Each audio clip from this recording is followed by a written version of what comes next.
வணக்கம். பிரதான செய்திகளுடன் இணைந்திருக்கின்றோம். மீண்டும் வெளிவரும் மஹிந்தவின் விஜயராம பூதம். இலங்கையில் புற்றுநோய்க்கு எதிரான மருந்து கண்டுபிடிப்பு. கொழும்பில் சில அரசியல்வாதிகளின் ரகசிய சந்திப்பு. மஹிந்தவின் காவலாளிக்கு எங்கிருந்து இவ்வளவு கோடி பணம்? சிக்கப்போகும் மஹிந்த. வெளிநாடொன்றில் இலங்கை மாணவிக்கு சோகம். கஜ்ஜாவின் மகன் மீது வலுத்துள்ள கடுமையான சந்தேகங்கள்.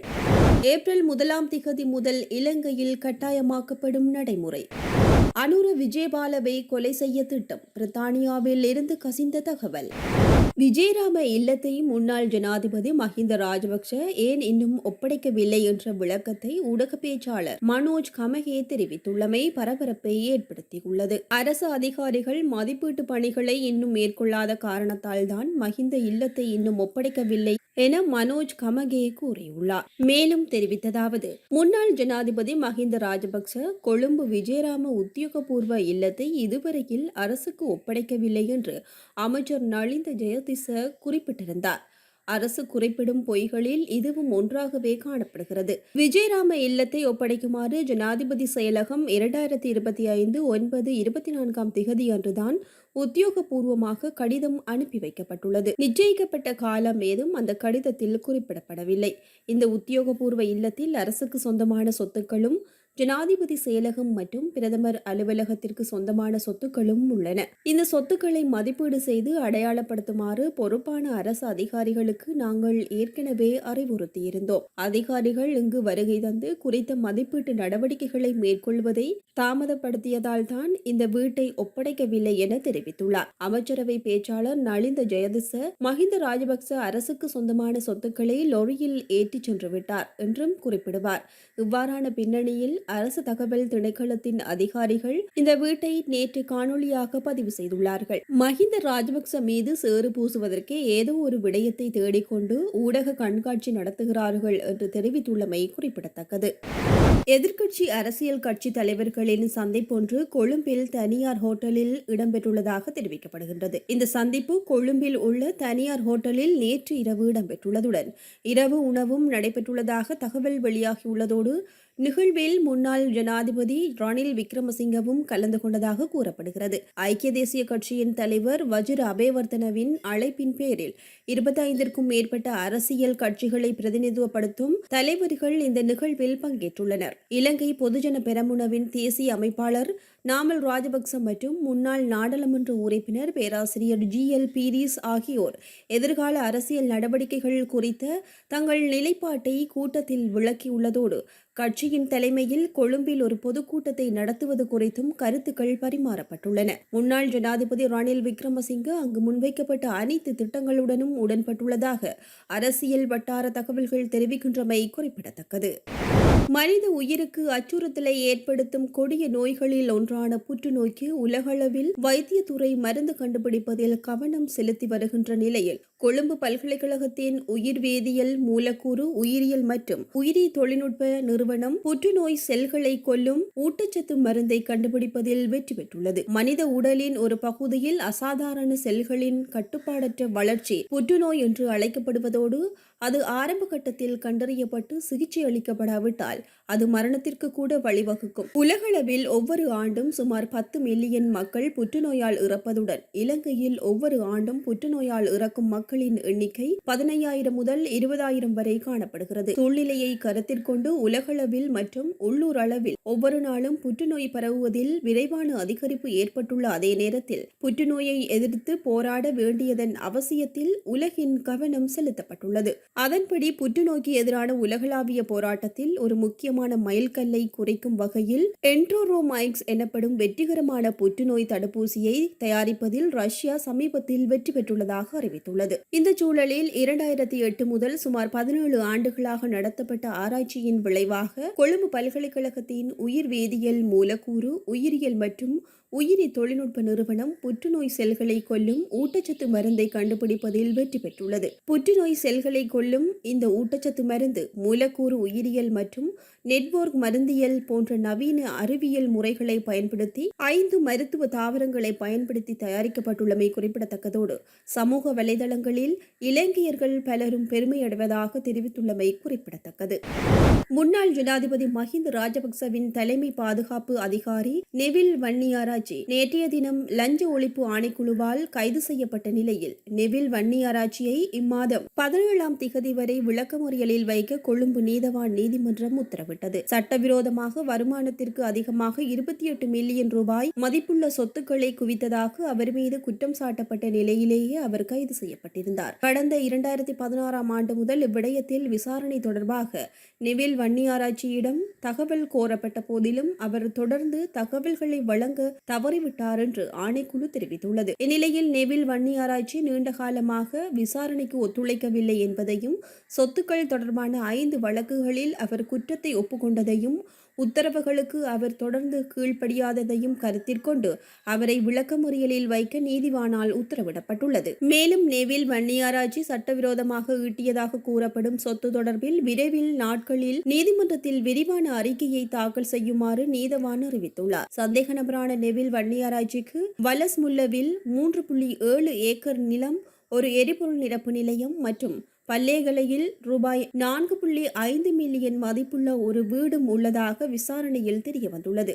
அது மாத்திரமின்றி மகரகம நாவின்னவில் 125 மில்லியன் ரூபாய் மதிப்புள்ள வீடும், தெமட்டகொடையில் 15 மில்லியன் ரூபாய் மதிப்புள்ள வீடும் உள்ளது. சந்தேக நபர் திஸ்ஸ மகாராமாவில் 45.5 பர்ச்சஸில் ஒரு விடுதியை கட்டி வருவதுடன் 10 பேருந்துகள், 8 பாரவூர்திகளும், 32 வங்கிகளிலும் 47 நிதி நிறுவனங்களிலும் வைப்புகளும் உள்ளதாக கண்டறியப்பட்டுள்ளது. முறைப்பாட்டின் அடிப்படையில் இந்த விசாரணை நடத்தப்படுவதோடு அந்த முறைப்பாட்டின் அடிப்படையில் டிசம்பர் 2016 முதல் ஜனவரி 2017 வரை சொத்துக்கள் மற்றும் பொறுப்புகளை வழங்குமாறு ஆணைக்குழு சந்தேக நபருக்கு அறிவித்துள்ளது.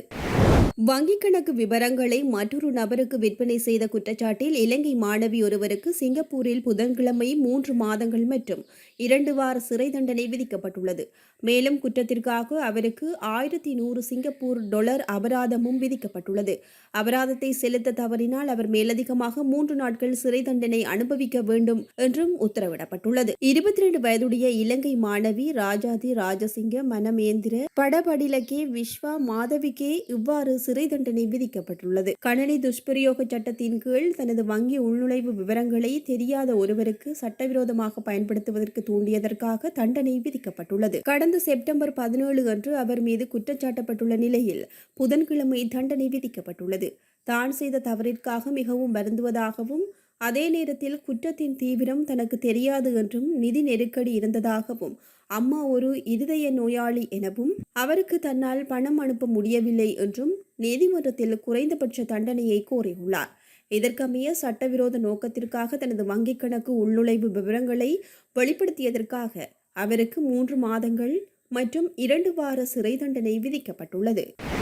வாசிம் தாஜுதீனின் கொலையில் மித்தனிய கஜாவிற்கு தொடர்பு இருப்பதாக தனது மகன் கடந்த 1ஆம் திகதி சமூக ஊடகங்களில் வெளியிட்ட காணொளி காட்சி குறித்து கஜாவின் மனைவி சில விடயங்களை ஊடகம் ஒன்றிற்கு வெளிப்படுத்தியுள்ளார். கஜாவின் மகன் வெளியிட்ட முகநூல் பதிவானது ராஜபக்சக்களின் அழுத்தத்தால் இடம்பெற்றிருக்கலாம் என்றும் ஆரம்ப கல்வியை முறையாக பெறாத மகன் அத்தகைய இடுகைகளை எழுத வாய்ப்பில்லை என்றும் வேறு யாரோ எழுதிய ஒன்றை அவர் பகிர்ந்து கொண்டதாக நம்புவதாகவும் அவர் கூறியுள்ளார். கபில திசாநாயக்கவின் மகளுடன் தனது மகனுக்கு காதல் உறவு இருப்பதாகவும் தாஜுதீனின் கொலை குறித்து தனக்கு தெரியாத போதும் கபில திசாநாயக்க என்ற நபர் குறித்து சந்தேகம் இருப்பதாகவும் அவர் வெளிப்படுத்தியுள்ளார். இந்த காதல் விவகாரம் காரணமாக கபில திசாநாயக்க தன்னையும் தனது குழந்தைகளையும் கொலை செய்வதாக மிரட்டியதாக கேள்விப்பட்டதாகவும் அவர் சுட்டிக்காட்டியுள்ளார். தனது கணவரின் உறவினர்கள் மூலம் மகனை அவரது வீட்டிற்கு அழைத்து சென்று தகவல்களை பெற அழுத்தம் கொடுத்திருக்கலாம் என்றும் கபில திசாநாயக்கவிடமிருந்தோ அல்லது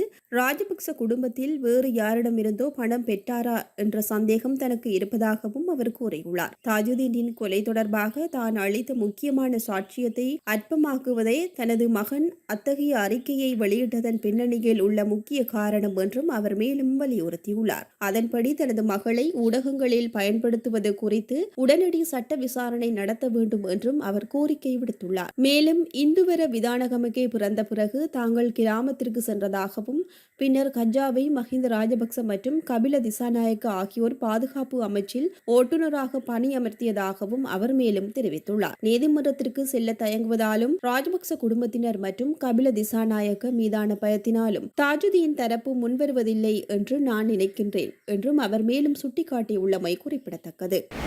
2026 ஆண்டு ஏப்ரல் 1 முதல் இலங்கை தர நிர்ணய நிறுவன சான்றிதழ் கட்டாயமாக்கப்படுவது தொடர்பில் அறிவிப்பொன்று வெளியாகியுள்ளது. மீண்டும் பயன்படுத்தக்கூடிய அனைத்து பிளாஸ்டிக் போத்தல்கள் மற்றும் பொலிமர் அடிப்படையிலான பாலூட்டும் போத்தல்களுக்கு நுகர்வோர் விவகார அதிகார சபை குறித்த சான்றிதழை கட்டாயமாக்கியுள்ளது. அக்டோபர் 1 வெளியிடப்பட்ட அதிவிசேட வர்த்தமானி அறிவித்தலின்படி இந்த விடயம் தெரியவந்துள்ளது. அந்த வகையில் தேவையான SLS தரச்சான்றிதழ்களுக்கு இணங்காமல் உத்தியோகபூர்வ சான்றிதழ் அடையாளத்தை காட்டாமல் உற்பத்தியாளர்கள், இறக்குமதியாளர்கள், விநியோகஸ்தர்கள் மற்றும் அத்தகைய போத்தல்களை உற்பத்தி, இறக்குமதி, சேமித்து அல்லது விற்பனை செய்பவர்கள் இந்த சட்டத்திற்கு உட்பட்டவர்கள் ஆவர். இந்த உத்தரவு 2 முக்கிய பிரிவுகளை உள்ளடக்கியது. குடிநீர் திரவங்களை எடுத்து செல்வதற்கான மறுபயன்பாட்டு பிளாஸ்டிக் போத்தல்கள் மற்றும் பொலிமர் பொருட்களால் செய்யப்பட்ட குழந்தை பால் போத்தல்களுக்கு தனி விவரக்குறிப்புகள் அறிமுகப்படுத்தப்பட்டுள்ளன.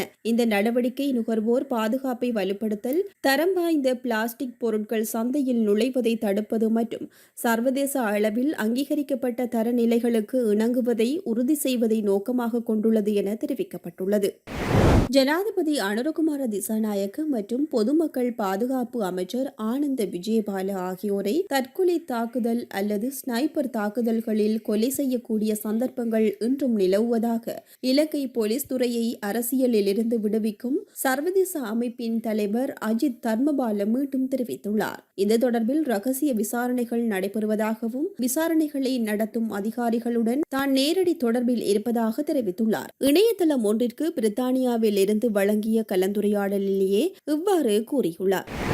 நிகவெரட்டிய ஹூலோகெதர பகுதிகளில் உள்ள ஒரு வீட்டின் முன்னிருந்து 1 மாத பெண் குழந்தை ஒன்று மீட்கப்பட்டுள்ளது. ஓய்வு பெற்ற குடும்ப சுகாதார ஊழியர் ஒருவரின் வீட்டின் முன் ஒரு நாற்காலியில் விடப்பட்டிருந்த பெண் குழந்தையை நேற்று காலை 6 மணியளவில் அங்கு இந்திராணி அனுலா என்பவர் அவதானித்துள்ளார். உடனடியாக காவல்துறையினருக்கு தகவல் அளித்ததை அடுத்து காவல்துறையினர் வந்து குழந்தையை நிகவெரட்டிய ஆதார வைத்தியசாலையில் அனுமதிக்க நடவடிக்கை எடுத்துள்ளனர்.